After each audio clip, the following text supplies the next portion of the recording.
اللهم صل على ہرقل شاہ روم نے ان کے پاس قریش کے قافلے میں ایک آدمی بلانے کو بھیجا، اور اس وقت یہ لوگ تجارت کے لیے ملک شام گئے ہوئے تھے، اور یہ وہ زمانہ تھا جب رسول اللہ صلی اللہ علیہ وسلم نے قریش اور حضرت ابو سفیان رضی اللہ تعالی عنہما سے ایک وقتی عہد کیا ہوا تھا۔ جب حضرت ابو سفیان رضی اللہ تعالی عنہما اور دوسرے لوگ ہرقل کے پاس ایلیا پہنچے جہاں ہرقل نے دربار طلب کیا تھا، اس کے گرد روم کے بڑے بڑے لوگ علماء وزراء امراء بیٹھے ہوئے تھے۔ ہرقل نے ان کو اور اپنے ترجمان کو بلوایا، پھر ان سے پوچھا کہ تم میں سے کون شخص مدعی رسالت کا زیادہ قریبی عزیز ہے؟ حضرت ابو سفیان رضی اللہ تعالی عنہما کہتے ہیں کہ میں بول اٹھا کہ میں اس کا سب سے زیادہ قریبی رشتہ دار ہوں۔ یہ سن کر ہرقل نے حکم دیا کہ اس کو حضرت ابو سفیان رضی اللہ تعالی عنہما کو میرے قریب لا کر بٹھاؤ، اور اس کے ساتھیوں کو اس کی پیٹھ کے پیچھے بٹھا دو۔ پھر اپنے ترجمان سے کہا کہ ان لوگوں سے کہہ دو کہ میں حضرت ابو سفیان رضی اللہ تعالی عنہما سے اس شخص کے یعنی حضرت محمد صلی اللہ علیہ وسلم کے حالات پوچھتا ہوں، اگر یہ مجھ سے کسی بات میں جھوٹ بول دے تو تم اس کا جھوٹ ظاہر کر دینا۔ حضرت ابو سفیان رضی اللہ تعالی عنہما کا قول ہے کہ اللہ کی قسم اگر مجھے یہ حیرت نہ آتی کہ یہ لوگ مجھ کو جھٹلائیں گے تو میں آپ صلی اللہ علیہ وسلم کی نسبت ضرور غلط گوئی سے کام لیتا۔ خیر، پہلی بات جو ہرقل نے مجھ سے پوچھی وہ یہ کہ اس شخص کا خاندان تم لوگوں میں کیسا ہے؟ میں نے کہا وہ تو بڑے اونچے عالی نسبت والے ہیں۔ کہنے لگا اس سے پہلے بھی کسی نے تم لوگوں میں ایسی بات کہی تھی؟ میں نے کہا نہیں۔ کہنے لگا اچھا اس کے بڑوں میں کوئی بادشاہ ہوا ہے؟ میں نے کہا نہیں۔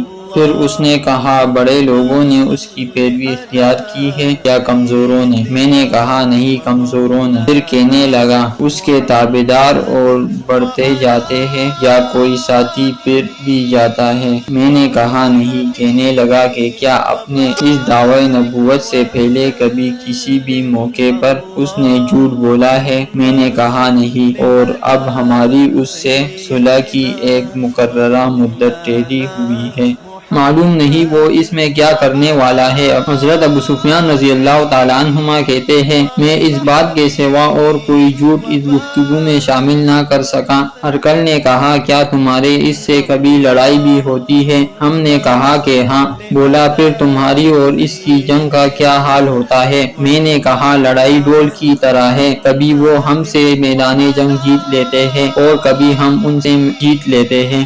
ہرقل نے پوچھا وہ تمہیں کس بات کا حکم دیتا ہے؟ میں نے کہا وہ کہتا ہے کہ صرف ایک اللہ ہی کی عبادت کرو، اس کا کسی کو شریک نہ بناؤ، اور اپنے باپ دادا کی شرک کی باتیں چھوڑ دو، اور ہمیں نماز پڑھنے، سچ بولنے، پرہیزگاری اور صلح رحمی کا حکم دیتا ہے۔ یہ سب سن کر پھر ہرقل نے اپنے ترجمان سے کہا کہ حضرت ابو سفیان سے کہہ دے کہ میں نے تم سے اس کا نسب پوچھا تو تم نے کہا کہ وہ ہم میں عالی نسب ہے اور پیغمبر اپنی قوم میں عالی نسب ہی بھیجے جایا کرتے ہیں۔ میں نے تم سے پوچھا کہ دعوت نبوت کی یہ بات تمہارے اندر اس سے پہلے کسی اور نے بھی کہی تھی تو تم نے جواب دیا کہ نہیں۔ تب میں نے اپنے دل میں کہا کہ اگر یہ بات اس سے پہلے کسی نے کہی ہوتی تو میں سمجھتا کہ اس شخص نے بھی اسی بات کی تقلید کی ہے جو پہلے کہی جا چکی ہے۔ میں نے تم سے پوچھا کہ اس کے بڑوں میں کوئی بادشاہ بھی گزرا ہے؟ تم نے کہا کہ نہیں۔ تو میں نے دل میں کہا کہ ان کے بزرگوں میں سے کوئی بادشاہ ہوا ہوگا تو کہہ دوں گا کہ وہ شخص اس بہانے اپنے آباء و اجداد کی بادشاہت اور ان کا ملک دوبارہ حاصل کرنا چاہتا ہے۔ اور میں نے تم سے پوچھا کہ اس بات کے کہنے یعنی پیغمبری کا دعویٰ کرنے سے پہلے تم نے کبھی اس کو دروغ گوئی کا الزام لگایا ہے؟ تم نے کہا کہ نہیں۔ تو میں نے سمجھ لیا کہ جو شخص آدمیوں کے ساتھ دروغ گوئی سے بچے وہ اللہ کے بارے میں کیسے جھوٹی بات کہہ سکتا ہے۔ اور میں نے تم سے پوچھا کہ بڑے لوگ اس کے پیرو ہوتے ہیں یا کمزور آدمی؟ تم نے کہا کمزوروں نے اس کی اتباع کی ہے، تو دراصل یہی لوگ پیغمبروں کے متبعین ہوتے ہیں۔ اور میں نے تم سے پوچھا کہ اس کے ساتھی بڑھ رہے ہیں یا کم ہو رہے ہیں؟ تم نے کہا کہ وہ بڑھ رہے ہیں، اور ایمان کی کیفیت یہی ہوتی ہے حتیٰ کہ وہ کامل ہو جاتا ہے۔ اور میں نے تم سے پوچھا کہ آیا کوئی شخص اس کے دین سے ناخوش ہو کر مرتد بھی ہو جاتا ہے؟ تم نے کہا نہیں۔ تو ایمان کی خاصیت بھی یہی ہے، جن کے دلوں میں اس کی مسرت رچ بس جائے وہ اس سے لوٹا نہیں کرتے۔ اور میں نے تم سے پوچھا کہ آیا وہ کبھی عہد شکنی کرتے ہیں؟ تم نے کہا نہیں، پیغمبر کا یہی حال ہوتا ہے، وہ عہد کی خلاف ورزی نہیں کرتے۔ اور میں نے تم سے کہا کہ وہ تم سے کس چیز کے لیے کہتے ہیں؟ تم نے کہا کہ وہ ہمیں حکم دیتے ہیں کہ اللہ کی عبادت کرو، اس کے ساتھ کسی کو شریک نہ ٹھہراؤ، اور تمہیں بتوں کی پرستش سے روکتے ہیں، سچ بولتے اور پرہیزگاری کا حکم دیتے ہیں۔ لہٰذا اگر یہ باتیں جو تم کہہ رہے ہو سچ ہے تو ان قریب وہ اس جگہ کا مالک ہو جائے گا کہ جہاں میرے یہ دونوں پاؤں ہیں۔ مجھے معلوم تھا کہ وہ پیغمبر آنے والا ہے، مگر مجھے یہ معلوم نہیں تھا کہ وہ تمہارے اندر ہوگا۔ اگر میں جانتا کہ اس تک پہنچ سکوں گا تو اس سے ملنے کے لیے ہر تکلیف گوارا کرتا، اگر میں اس کے پاس ہوتا تو اس کے پاؤں دھوتا۔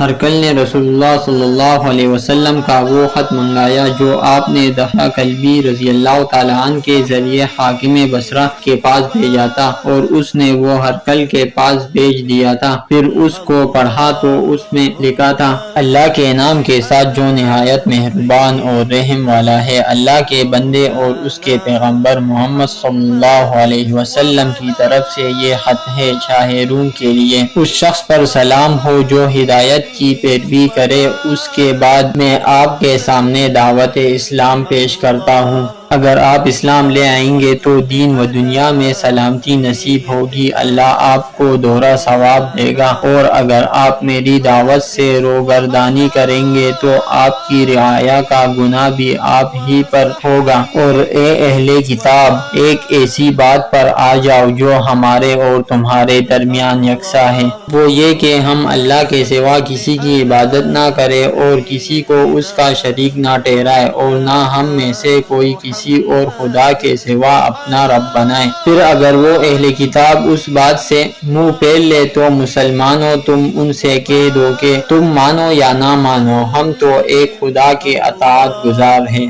حضرت ابو سفیان رضی اللہ تعالیٰ عنہما کہتے ہیں، جب ہرقل نے جو کچھ کہنا تھا کہہ دیا اور خط پڑھ کر فارغ ہوا تو اس کے ارد گرد بہت شور و غوغا ہوا، بہت سی آوازیں اٹھی اور ہمیں باہر نکال دیا گیا۔ تب میں نے اپنے ساتھیوں سے کہا کہ ابو کبشہ کے بیٹے نبی کریم صلی اللہ علیہ وسلم کا معاملہ تو بہت بڑھ گیا، دیکھو تو اس سے بنی اصفر روم کا بادشاہ بھی ڈرتا ہے۔ مجھے اس وقت سے اس بات کا یقین ہو گیا کہ نبی کریم صلی اللہ علیہ وسلم عن قریب غالب ہو کر رہیں گے، حتیٰ کہ اللہ نے مجھے مسلمان کر دیا۔ راوی کا بیان ہے کہ ابن ناطور ایلیا کا حاکم ہرقل کا مصائب اور شام کے نصارہ کا حالات پادری بیان کرتا تھا کہ ہرقل جب ایلیا آیا ایک دن صبح کو پریشان اٹھا تو اس کے درباریوں نے دریافت کیا کہ آج ہم آپ کی حالت بدلی ہوئی پاتے ہیں، کیا وجہ ہے؟ ابن ناطور کا بیان ہے کہ ہرقل نجمی تھا، علم نجوم میں وہ پوری مہارت رکھتا تھا۔ اس نے اپنے ہم نشینوں کو بتایا کہ میں نے آج رات ستاروں پر نظر ڈالی تو دیکھا کہ ختنہ کرنے والوں کا بادشاہ ہمارے ملک پر غالب آ گیا ہے۔ بھلا اس زمانے میں کون لوگ ختنہ کرتے ہیں؟ انہوں نے کہا کہ یہود کے سوا کوئی ختنہ نہیں کرتا، تو ان کی وجہ سے پریشان نہ ہو۔ سلطنت کے تمام شہروں میں یہ حکم لکھ بھیجیے کہ وہاں جتنے یہودی ہو سب قتل کر دیے جائیں۔ وہ لوگ انہی باتوں میں مشغول تھے کہ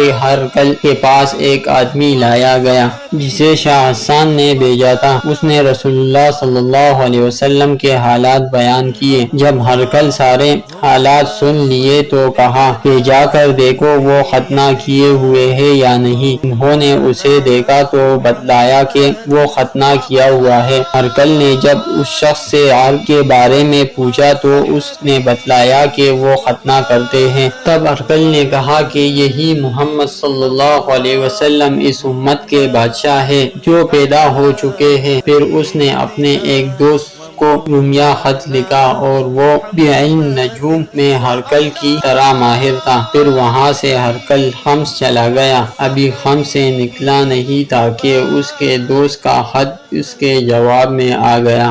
اس کی رائے بھی نبی کریم صلی اللہ علیہ وسلم کے ظہور کے بارے میں ہرقل کے موافق تھی کہ محمد صلی اللہ علیہ وسلم واقعی پیغمبر ہے۔ اس کے بعد ہرقل نے روم کے بڑے آدمیوں کو اپنے حمص کے محل میں طلب کیا اور اس کے حکم سے محل کے دروازے بند کر لیے گئے۔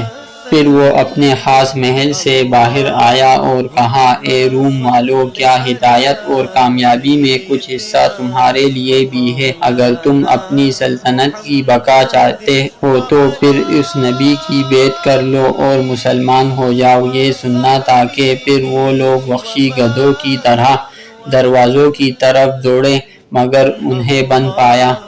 آخر جب ہرقل نے اس بات سے ان کی یہ نفرت دیکھی اور ان کے ایمان لانے سے مایوس ہو گیا تو کہنے لگا کہ ان لوگوں کو میرے پاس لاؤ۔ جب وہ دربار آئے تو اس نے کہا، میں نے جو بات کہی تھی اس سے تمہاری دینی پختگی کی آزمائش مقصود تھی، سو وہ میں نے دیکھ لی۔